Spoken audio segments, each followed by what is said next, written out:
નમસ્કાર મિત્રો, સ્વાગત છે તમારું લોલ ગુજરાતી ન્યૂઝમાં। આજના મુખ્ય સમાચારની વાત કરીએ તો ગામમાં એક ભાઈનો પાડો મરી જતા હોવાથી રાખી શોકસભા અને ભજનનો કાર્યક્રમ આવી શકે છે અનામી અને નામી કલાકારો। સ્કૂલ ખુલવાની ડેટ નજીક આવતા વિદ્યાર્થીઓ પરેશાન। હજુ સુધીમાં વિદ્યાર્થીઓને લેસન ન થયું હોવાની ફરિયાદ। સાફ સફાઈ કરાવતા હોવાથી વિદ્યાર્થીઓએ સ્કૂલે ન જવાની માંગ। બરડ અને અમીપુર વચ્ચેનો માર્ગ તોડવામાં આવ્યો હોવાથી ખેડૂતોમાં ખુશખુશાલ। અત્રે ઉલ્લેખનીય એ છે કે ઘેરમાં પાણી ભરાતા હોવાથી અને પાણીનો નિકાલ ન થતો હોવાથી લીલા દુષ્કાળની સંભાવના થઈ હતી। 15-20 દિવસમાં વાવણી થવાની શક્યતા। આજના મુખ્ય સમાચાર અહીં પૂરા થાય છે, તો મળીએ એક બ્રેક બાદ। નમસ્કાર મિત્રો, સ્વાગત છે તમારું બ્રેક બાદ ફરી એકવાર। આજે આપણી પાસે ઉપસ્થિત છે લાલજીભાઈ અને વિનુભાઈ। નમસ્તે લાલજીભાઈ। નમસ્કાર। નમસ્તે। આજે આપણે ચર્ચા કરીશું ખેડ વિસ્તારમાં ભરાતા પાણી વિશે। તમારા જે ખેડ વિસ્તારમાં પાણી ભરે છે તેના વિશે તમારે શું કહેવું છે?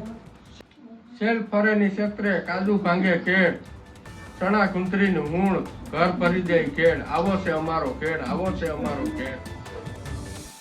અમારો ખેડ રકાબી જીવો છે, કાંઠા ઉપર ને તરું હેઠું તરામાં ભરાય, કાંઠા ઉપર રહી, ફેંકતો ખેડ પડ્યો રહી ને વિસલો ખેડ પડ્યો રહીએ।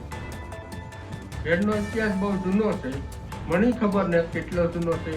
અમારા બાપ દાદા વાત કરે મેળા સુધી પાણી પૂગતું એવી સેલ આવતી, એથી કેટલો જૂનો છે એ તો મને ખબર નથી, પણ હજી એ પરિસ્થિતિ છે ખેડની। આજે તમે કહેતા હે તો બહુ જૂનો જ હશે। વિનુભાઈ તમારું શું કહેવું? હજી પણ સેલ બહુ જ હેરાન કરે છે। અમારે ઘરોમાં પાણી કરી જાય છે, અમારા માલને ઊંચી જગ્યાએ લઈ જવો પડે છે, પશુને ઊંચી જગ્યાએ વાંધા ઉપર લઈ જવા પડે છે।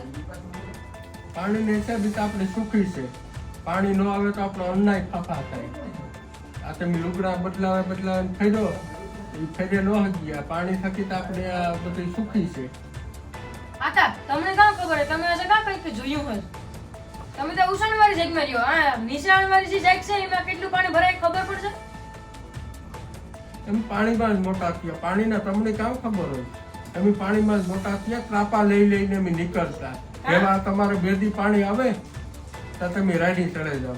કામ પાણી આ ટાવર ને દાતા ફોન કરવા હોય તો હાંધા પડે। આ અમારે નિશાળવાળી જગ્યામાં મુઈ કઈ ઠકાણું નથી રહેતું પાણીનું। અરે 15 દિનની હેલી ઉઠ્યું, બધું ના પગો હળાઈ જતા। આપણી ટોપિક શેર નથી કરવાનો। લાલજીભાઈ તમે કહો, આ બધું પાણી આવે ક્યાંથી આવે? અરે ભાઈ પાણી ઉપરથી આવે। જુનાગઢમાં વિસાવદરમાં વરસાદ થાય છે, અમારે પાણી આવે ખેડમાં, એનું પાણી અમે હંકેરીએ બધું।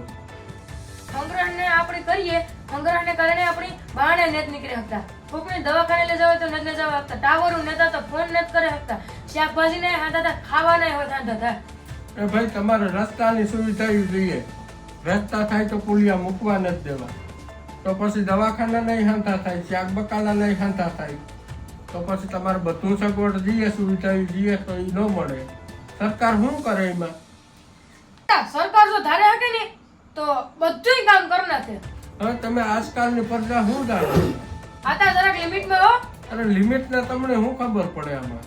તમે જમાનામાં જોયું હોય કઈ તો અમને ખબર પડે ને, તમે આજકાલના જમાનામાં જોવા વાળા। અમે ફોનના જમાના વાળા છે। આધુનિક જમાનામાં કઈ નથી, તમે આગળના જમાનામાં જીવ્યા હોય તો તમને ખબર હોય।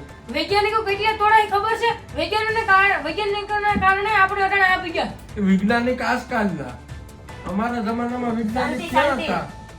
તો દર્શક મિત્રો, આજનો આપણો સમય અભાવ હોવાથી આજનો કાર્યક્રમ આપણો આજ અહીં પૂરો થાય છે। ધારવો મારે એક કવિતા કેવી છે, નાખો એટલું નીપજે, કરીએ એટલી ખેડ, નહીં નેદવું કે નહીં ખોદવું, દંભ કે ગોરંભ ખેડ।